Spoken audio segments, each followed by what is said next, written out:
Alright guys, I'm going to show you how we're going to warp our paper plate loom.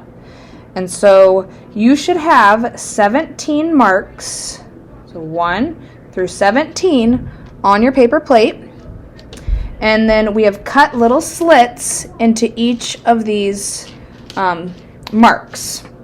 And so you've gotten some warp thread. I'm using blue just so you can see it on the white plate.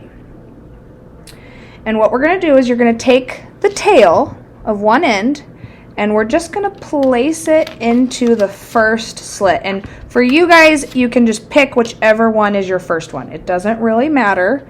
So you're going to pick a first slit and we're going to flip it over and we're actually going to tape this back so that way it doesn't move around or come undone. And I'm just going to rub that on really nicely. And now what I want to do is I want to have the rest of my string just kind of hanging. It can hang off the table, and I want to hold it up here. I do not want to find the other tail and hold it down there. Hold it closest to your plate. So now what I'm going to do is I'm going to count to the 9. And so what I'm going to hold my thumb here so I know which one I'm at. So I'm at the 1. And then I'm going to count 2, 3, 4, 5, 6, 7, 8, 9. And I'm just going to put that into the 9, holding it close to the plate. And you don't want it so tight that you're bending your plate, but you also don't want it too loose. So I kind of make it tight and then I kind of flatten my plate out. And so now if I did this right, I should have 7 empty little slits that have nothing in it over here. And I should have 8 empty slits on the left. So let's count. I'm not counting this one, and I'm not counting this one. Those ones have yarn in it. So I'm going to count the empties. So 1, 2, 3, 4, 5, 6, 7 on the right. And then 1, 2, 3, 4, 5, 6, 7, 8 on the left. Yes, I did it right. So now, again, holding it close to the plate, we're going to kind of create a pattern. So I'm going to go and bring my string to the right. It has to be to the right. I know this seems very specific, but if we don't do it this way, it's just going to get all messed up. So I'm going to go to the right, just put my little slit in, so that's what it should look like on the back. Just kind of like a little stitch. And then I'm going to cross and make a little X. I'm going into this next available, going into the number 17. Okay. Again, flatten your plate out so it's not super tight and curling. So I went there, and then I'm going to flip it over, and I'm going to go to the right. I'm going to make a little X. I'm not going to this one or this one. Nope. I have to make a pattern. So I'm going to the next available one over there. Then I'm going to flip it, go to the right, make a small X, flip it, go to the right, make a small X. Do I go here? Nope. I'm going right into the next available one that I make an X with. And then flip it to the right, cross, flip, to the right, cross, flip, to the right, cross, flip, to the right, and I have nowhere to go. And this is exactly where you should be. This is how you should end up with your warp thread on your plate. And again, I'm just going to kind of flatten my plate, make sure it's nice and tight, but not too tight. And then I have the rest of my thread here. Okay? Now the next part is going to be starting to weave. And I don't have to use up all this blue or whatever color you end up having for your warp thread. But I'm going to start the weaving process. I need to make this last little strand of my warp thread. So I'm going to use my finger. We're going to go right across. We're going to find the slot that's opposite of where I am. And I'd say that's right here, right opposite. And I'm going to now start doing the over, under weaving pattern.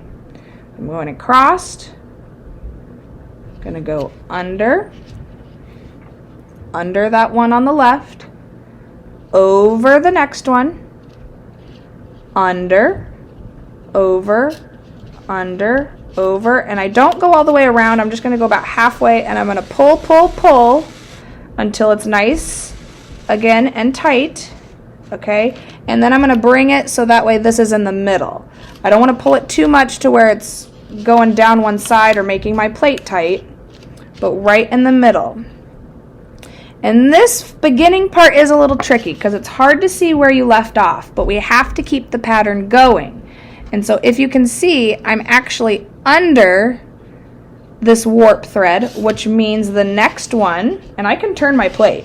Turn this, do whatever makes sense to you, but I'm under this thread, which means I need to go over the next one. Again, grabbing my little tail now. Under, over, under, over, under, over, under, over, going about halfway around. Pull, pull, pull, pull. If I don't pull, I'm going to have some issues later.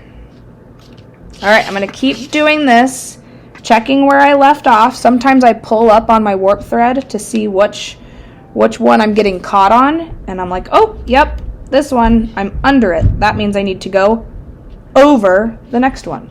Over, under, over, under, and I'm going to just keep doing this so you can see how it's going to look.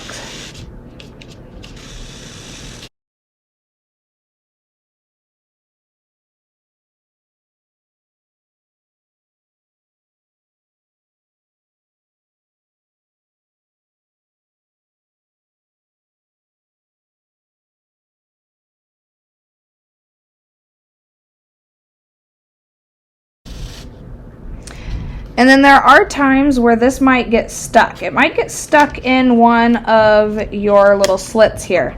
That doesn't mean you stop pulling it. It means you just need to pause for a moment, undo that, and then pull, pull, pull. So I'm going to keep pulling this, and then I need to make sure it's nice and tight, no loose areas. And as you can see, it's starting to look kind of like a spider web going all the way around. And I'd say this is probably good enough. I'm going to cut off some here, pick a color from the wall, and I can just keep going. Okay, so I cut my tail here, but I left it long enough so I can tie on my next color. And so my next color, I just picked red. You're going to pick something that coordinates with the colors that you've decorated with on your plate. And so here's how we're going to tie it. We're going to make an X. Notice that the blue is on top, so I'm going to wrap that around the red, just like so. And then I'm going to make it a double knot. So I'm going to, again, make an X, cross it. Now red is on top, so I'm going to bring red around, but it's going to go through the loop. And then I'm going to pull tight. Do not worry about these tails. We're going to be able to hide these later, so do not cut them. And then I can just pick up where I left off. I'm grabbing the end of my string now, pulling on my thread to see where I left off. I left off under this thread, under that warp thread, so now the next part of my pattern is to go over. So I'm going to go over, under, over, under, over, under. About halfway through again, pull, pull, pull. That knot's going to get a little stuck. Just pull it through, make sure that this part is nice and tight and there's no gaps. I shouldn't be able to see the plate underneath. And then I'm just going to keep going until I have about this much thread left, and then I can tie on my next color.